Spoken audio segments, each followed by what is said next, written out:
We think that Israel, by them being the tail in Egypt, all right, when Exodus 9, just because Israel was in Egypt as the tail, just like we're in America as seeming the tail, it does not mean that Israel was broke.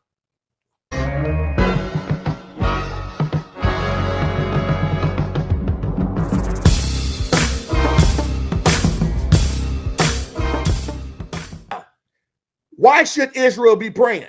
And why should not Israel be worried, Brother Benaiah? Here's why they shouldn't be worried. Exodus chapter number 9. This is the reason why Israel should not be worried. Exodus chapter number 9 says in verse number 1 through 7, then the Elohim said to Moshe, go to Pharaoh and say to him, thus saith the Elohim, the Yah of the Hebrews, let my people go, that they may serve me. For if you refuse to let them go and still hold them, behold, the hand of the Elohim will fall with a very severe plague upon your livestock that are in the field. Now, I want Israel to hear this. Listen to me very carefully.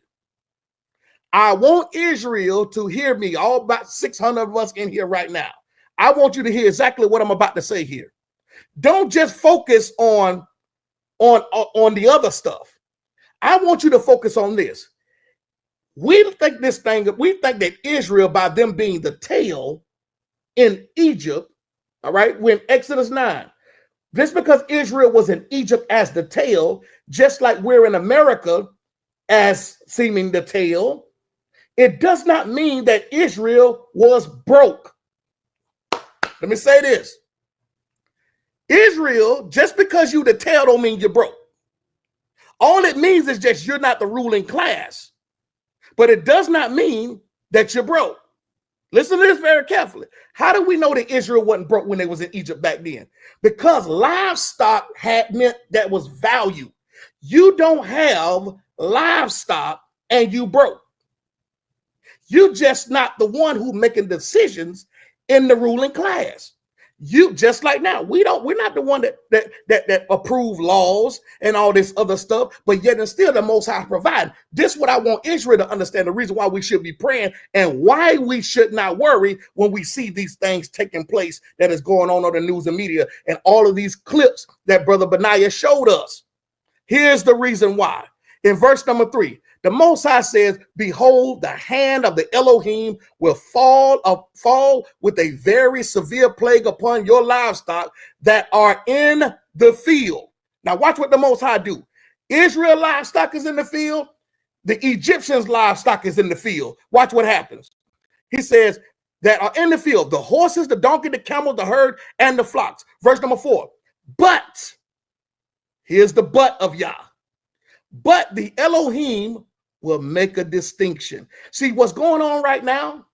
What's going on right now, family? The Most High making a distinction between who resides in faith and who visits in faith. That's what it. See, when you reside in faith, you don't care about what's going on in the world. When you reside in faith, you don't care, or it doesn't shift your worship when you reside in faith. Residing in faith as an Israelite is the place where we live. It's not a place of visitation. So what happens is, no matter what the calamities going on, it doesn't matter how many plagues fall, it ain't gonna hit my house. You know why? Because my house is covered by the blood of Mashiach. My house is covered because I keep the commandments. My house is covered because I know Yah is in me and I am in him. Look at what it says here. It says in verse number 4, the Elohim will make a distinction between the livestock of Israel. That's what the Most High doing right now. He's making distinctions. And the livestock of the Egyptians. So that nothing of all that belongs to the people of Israel will die. Hold on, let me run that back. I hope every Israelite in here heard what the Most High just said. Look at what he said. He says, but the Elohim will make a distinction between your livestock and the Egyptians of Mizraim livestock.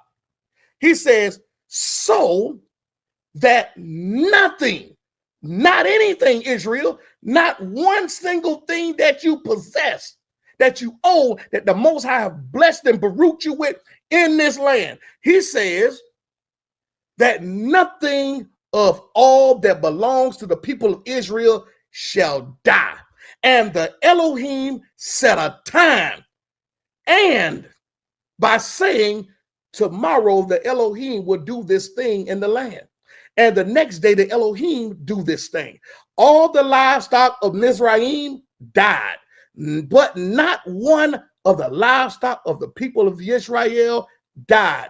And Pharaoh went, and behold, not one livestock of Israel was dead. Hallelujah.